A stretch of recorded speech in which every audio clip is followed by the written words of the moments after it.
Obsesi keselamatan penanganan bahan kimia di tempat kerja. Bismillahirrahmanirrahim. Assalamualaikum warahmatullahi wabarakatuh. Sobat Safety, ketemu lagi bersama saya dalam agenda obsesi, obrolan santai seputar safety. Bahasan kita kali ini mengenai keselamatan penggunaan bahan kimia. Ya. Tapi sebelum kita lanjut dan kupas tuntas, jangan lupa subscribe, like, and share. Oke, sudut pandang yang pertama, sebelum kita menggunakan bahan kimia, kita wajib tahu dong apa yang dimaksud safety data sheet atau informasi penggunaan bahan kimia yang kita kenal dalam regulasi perundangan LDKB atau lembar data keselamatan bahan. Di sana idealnya kita setiap membeli bahan kimia itu minimalnya ada 16 poin tadi. Ada banyak ya, saya coba ambilin beberapa yang kritikal. Yang pertama adalah karakter bahan kimia atau sifat-sifatnya. Yang kedua, mengenai bagaimana sistem pengangkutan, penyimpanan, pembuangan, APD apa yang kita pakai, bagaimana menangani kedaruratan. Ini penting termasuk telepon emergensi. Maka dari itu, siapapun kita wajib memahaminya dan membacanya sebelum menggunakannya.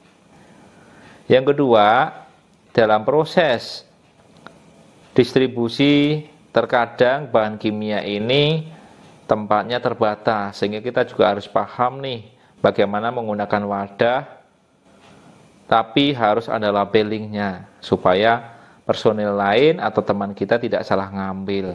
Banyak kasus loh di beberapa dunia industri, contoh karena thinner ya, ini sering terjadi kasus mechanical ya, orang maintenance ataupun di sivil terminum oleh pekerja dikarenakan keterbatasan tempat, ditaruh di bekas botol air mineral tertentu, tidak dikasih label. Nah, ini bahaya sekali sobat safety ya. Bisa nih organ dalam kita. Nah, dari sana kita wajib tahu nih secara basically bagaimana sih masuknya atau kontaknya tubuh dengan bahan kimia.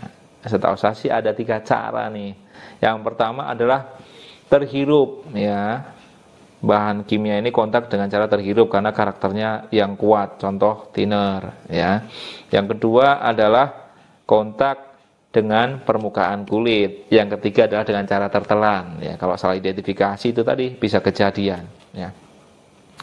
Terkadang dalam proses mechanical itu kita biasanya dicampur-campur ya antara bahan kimia, kunci, air minum. Nah, ini yang nggak boleh terjadi. Kita harus ngikutin kaidahnya occupational and health, bahwasanya pisahkan bahan yang dipakai untuk pekerjaan atau chemical, air minum ini tempatkan dalam wadah tersendiri ya, supaya tidak terjadi kerancuan atau malah terminum. Ini bisa jadi masalah. Yang berikutnya juga kita kaitannya dengan bahan kimia wajib memberikan edukasi yang cukup kepada setiap personil yang bertugas ya.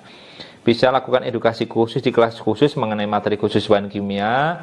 Yang kedua, kita juga bisa lakukan komunikasi dengan membacakan safety datasheet secara periodik di safety meeting ataupun safety talk atau media komunikasi yang lain ya. Kemudian ya, dari aspek edukasi juga, maka kita harus membuat matrik ini, pekerja-pekerja yang mana saja yang harus mendapatkan pelatihan penggunaan bahan kimia karena karakternya banyak ya, bahan yang dipakai banyak, sehingga kita harus membuatkan list atau daftar register bahan kimia. Mana safety data sheet-nya harus tersedia di tempat. Contoh ini di area workshop, apa saja di sana? Satu, contohnya oli ya, kemudian grease ya. Bagaimana tipsnya untuk mengedukasi itu? Setelah dibacakan tadi, buatlah box khusus isinya safety data sheet semuanya. Supaya apa? Kita bisa mengantisipasi kalau terjadi emergensi, maka kita bisa melakukan pertolongan pertama sesuai dengan apa yang ada dalam safety data sheet. Nah, kondisi tersebut bisa memungkinkan ya kontak dengan mata, misalkan kena semburan atau percikan. Nah, kita harus paham nih, ada peralatan emergensi harus kita siapkan, namanya eye wash ya. Ini penting ya. Karena apa? kondisi itu tidak diharapkan, tetapi andai kata kejadian, kita bisa bilas dengan air mengalir ya, rata-rata sih kurang lebih 10-15 menit. Baru nanti kita lanjut, kita bawa pasien ke tim medis untuk ditangani lebih lanjut sesuai dengan kondisi lukanya. Nah, selanjutnya aspek bahan kimia juga secara aspek awal yang dari saya coba pelajarin ya di beberapa perusahaan berkelas internasional, ini ternyata ada seleksi khusus saat mau memakai bahan kimia supaya dapat terkoordinir, dikendalikan dengan baik. Ada 3 step secara umum ya. Yang pertama, seleksi dari occupational and health.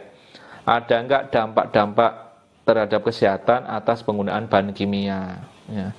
Yang kedua, aspek lingkungan. Apakah bahan ini ramah terhadap lingkungan?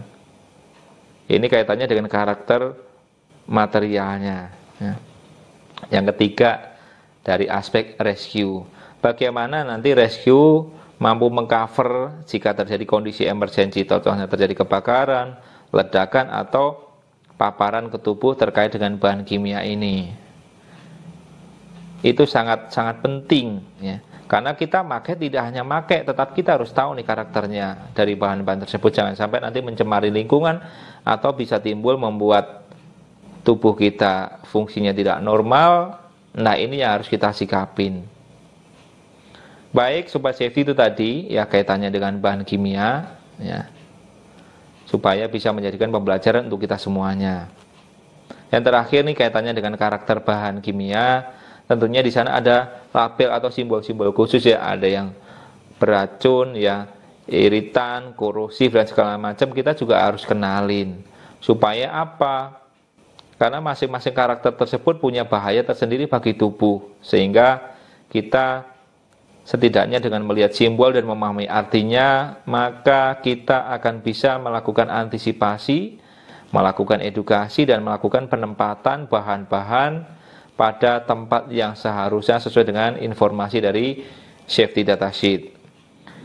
Mari kita handle bahan kimia dengan care, sampaikan edukasi, kontrol dengan pengawasan, ya, siapkan jika terjadi kondisi kedaruratan dengan cara pasang di lokasi kerja informasi mengenai safety data sheet dan siapkan fasilitas emergensi berupa iWash. Oke, itu tadi Sobat Safety kaitannya dengan penggunaan bahan kimia. Oke, demikian informasi dari saya mengenai penggunaan bahan kimia. Sampaikan kepada tim rekan kerja agar kita bisa bijak, bisa menangani bahan kimia ini dengan aman. Assalamualaikum warahmatullahi wabarakatuh.